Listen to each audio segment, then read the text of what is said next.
Salut à tous, j'espère que vous allez bien, que vous passez une très belle journée. Je vous retrouve aujourd'hui sur la chaîne YouTube pour une nouvelle vidéo et je suis très heureuse de vous retrouver pour une vidéo revue dans laquelle je vais vous parler d'un classique de la littérature française.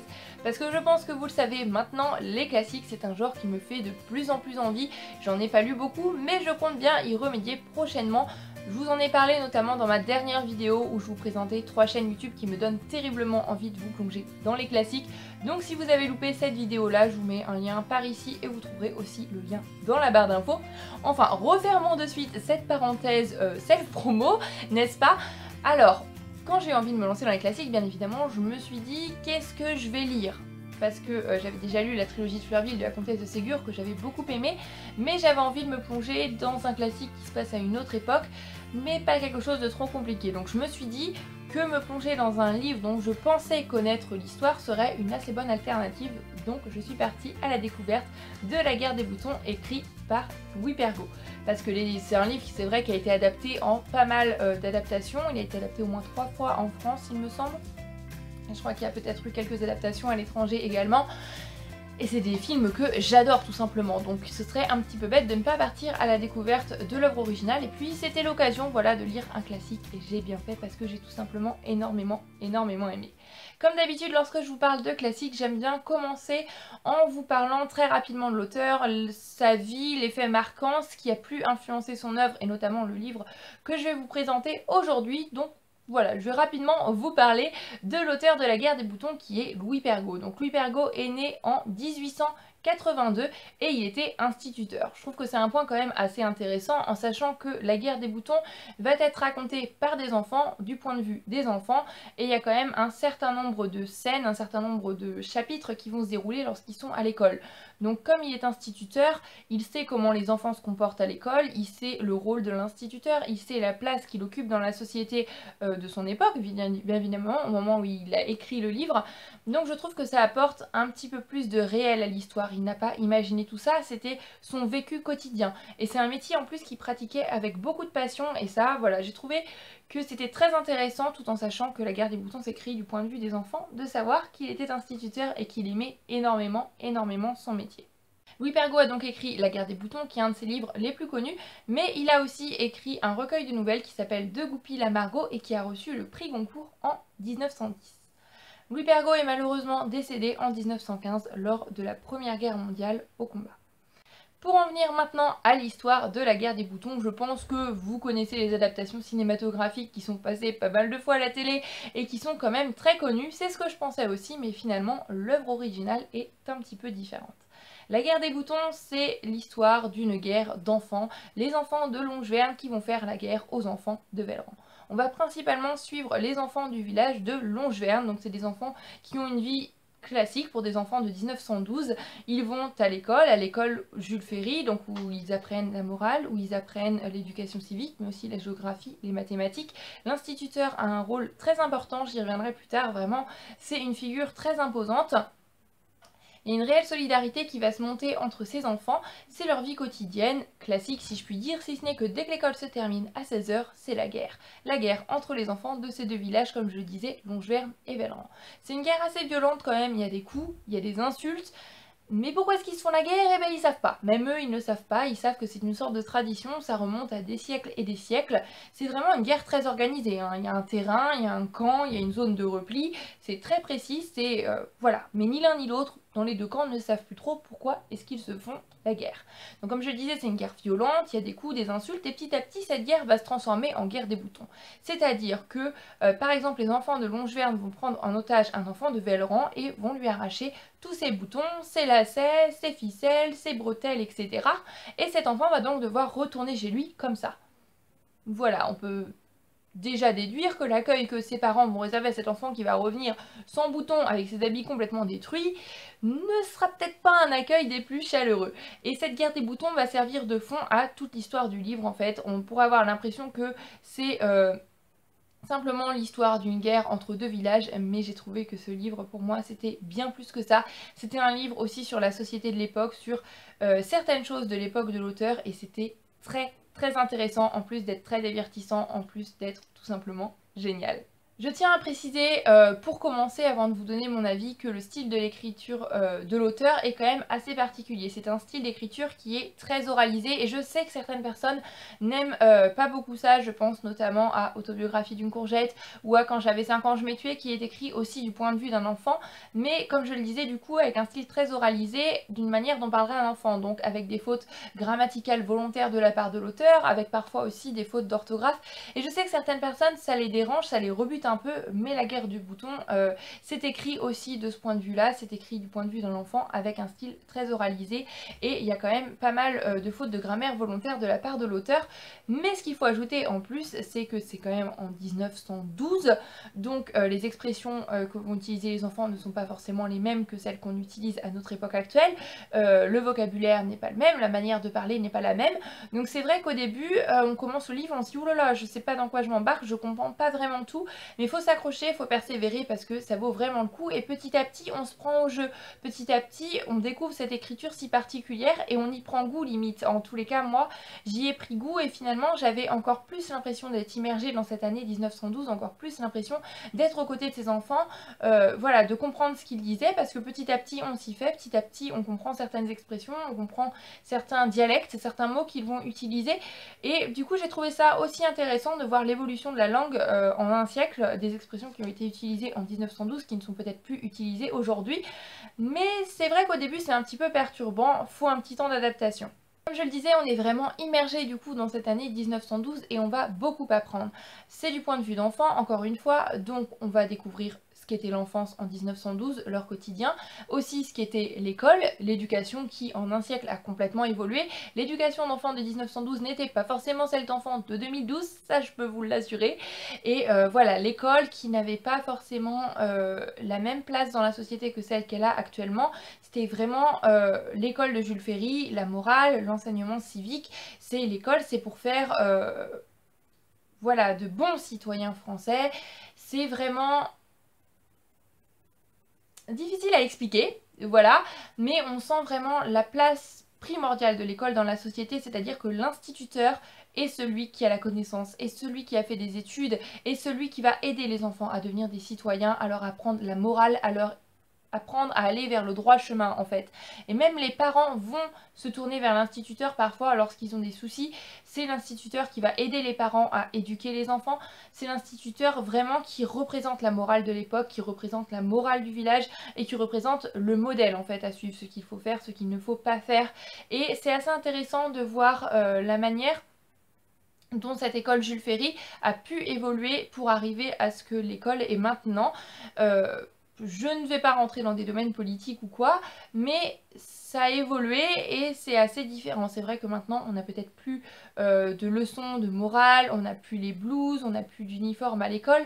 Et c'était intéressant de voir de ce point de vue-là, du point de vue de l'auteur qui est instituteur à cette époque-là, comment lui perçoit l'école, comment lui perçoit son métier. En plus, comme je le disais, c'est un métier qu'il fait avec beaucoup de passion et voilà, étant donné que j'ai fait des études dans le domaine, que j'ai fait plusieurs stages en école, etc., j'ai trouvé ça très intéressant. Les personnages sont tous terriblement attachants, que ce soit le Braque qui est le chef de Longeverne, que ce soit la Crique, que ce soit les Gibus.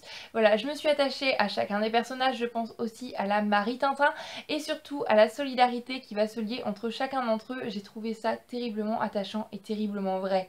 Qui, lorsqu'il était enfant, lorsqu'il était à l'école, n'a pas un jour défendu son ami alors qu'il ne savait finalement pas ce qu'il avait fait, ne savait pas si c'était bon ou si c'était pas bon, mais savait simplement que c'était son ami et que donc il devait le défendre.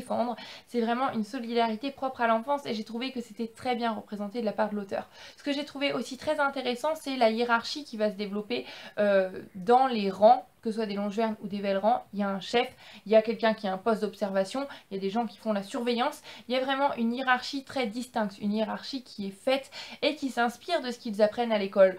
Donc c'est...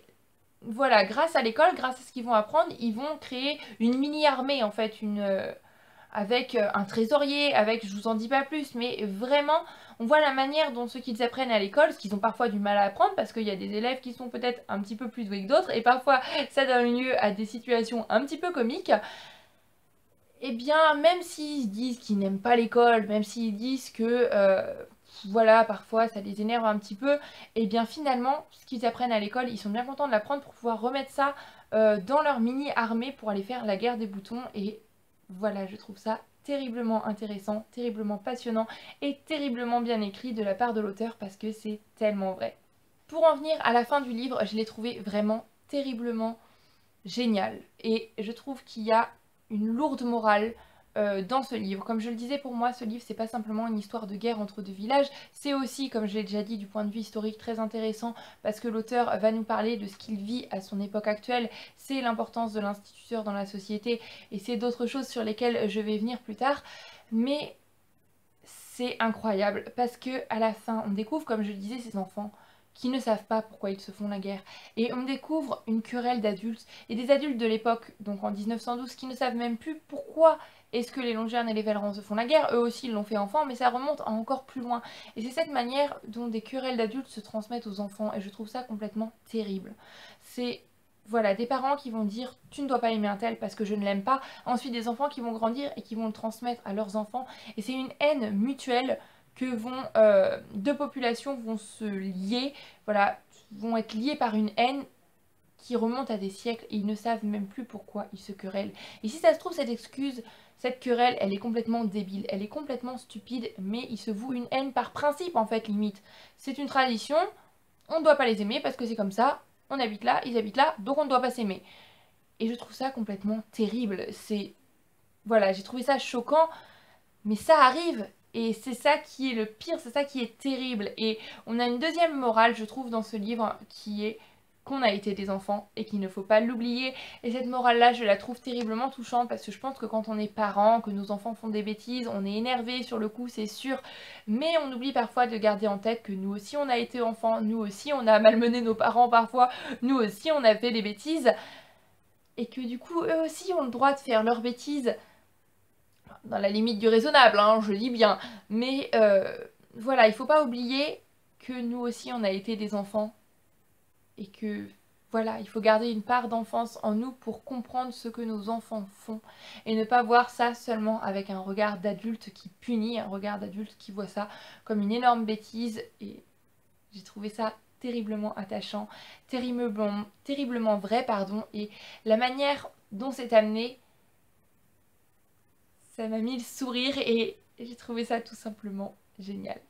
Comme j'ai dit plus d'une fois, ce livre, pour moi, c'est donc plus qu'une histoire de guerre des boutons. C'est une hymne à l'enfance, c'est un livre qui emprunte une grande nostalgie. C'est aussi la place importante que représente l'instituteur qui est la source du savoir au début du XXe siècle. Mais c'est aussi la place de la religion, parce que Louis Pergaud, il faut savoir qu'il a été assez marqué, donc de par sa profession, par la séparation de l'église et de l'État. Et on ressent vraiment ça lorsque les élèves vont à l'église, cette... l'ordre moral et l'ordre religieux en fait qui sont bien séparés, l'instituteur qui représente une certaine chose et l'église qui en représente une autre. Et voilà, on ressent un petit peu ce conflit qu'il peut y avoir au début donc, de la séparation de l'église et de l'État entre l'instituteur et entre l'église. Et j'ai trouvé ça aussi intéressant du point de vue historique. C'est ce que j'aime du coup en lisant des classiques parce que c'est pas comme si je lisais un roman historique même écrit par un historien qui a fait beaucoup de recherches, qui a fait de grandes études sur le sujet dont il va parler dans le livre. Là c'est du vrai. Là l'auteur le vivait lui-même à ce moment-là, donc il ne peut pas mentir, il ne peut pas inventer autre chose. Il s'inspire vraiment de ce qu'il vit quotidiennement, donc il n'y a pas de mensonge. Les enfants dans la classe se comportaient bien comme ça. Les enfants dans la classe, leur leçon de morale ressemblait bien à ça. Leur leçon de civique également. L'éducation ressemblait bien à celle dont il parle dans le livre. Et ça, c'est génial, parce que c'est un morceau d'histoire que l'on va retrouver à travers la littérature. Et en grande passionnée d'histoire et de littérature que je suis, c'est tout simplement un pur bonheur. Et c'est aussi voir que l'éducation a bien changé entre 1912 et plus d'un siècle après. Je vais prendre l'exemple par exemple en 2012. Déjà il n'y avait pas les nouvelles technologies qu'il y a maintenant, il n'y avait pas tout ça. Mais au niveau de l'éducation c'est radicalement différent. Et voilà, c'était réellement une plongée dans le passé que j'ai tout simplement adoré. Petite info complémentaire si ça vous intéresse, lorsque j'ai fait mes recherches pour cette vidéo, eh bien je suis tombée sur quelques petites informations que je ne savais pas, donc je me suis dit que ça pourrait être sympa de les partager avec vous, donc on y va sans plus tarder. les villages de Longevern et de Velleran n'existent pas. Si vous cherchez Longevern, si vous cherchez Velleran, en tous les cas une entrée d'agglomération avec un panneau, vous n'allez pas trouver. Mais les villages de Landresse et de Salans dans le Doubs existent réellement et sont les villages dont l'auteur s'est inspiré pour écrire son livre de villages dans lesquels il a enseigné. Donc si vous voulez voir Longevern et Velleran, allez à Landresse et Salans dans le Doubs. Dernière petite information, le personnage de la Crique dans la guerre des boutons, cet élève modèle, cet élève voilà, que tout le monde aime bien avoir à ses côtés lorsqu'il lui manque la réponse quand il est au tableau, cet élève qui est incroyablement doué à l'école, eh bien c'est l'auteur lui-même. L'auteur s'est inspiré de lui-même dans le personnage de la Crique. Et je trouve ça génial tout en sachant en plus qu'il est devenu instituteur. Donc pourquoi pas s'imaginer qu'à la fin du livre, la Crique deviendra lui-même instituteur. Donc voilà, j'en ai terminé pour cette vidéo revue, j'espère qu'elle vous aura plu. Je m'excuse vraiment pour l'aspect brouillon. C'est vrai que j'ai pas l'habitude de vous parler de classiques sur la chaîne, donc je fais du mieux que je peux, je pense qu'à force ça viendra. Et en plus j'avais vraiment beaucoup de choses à vous dire. Je sais que j'ai dit plusieurs fois que c'était historiquement très intéressant, que c'était génial, mais c'est parce que c'est ce que je retiens de ce livre, qu'il est très intéressant, qu'il est génial.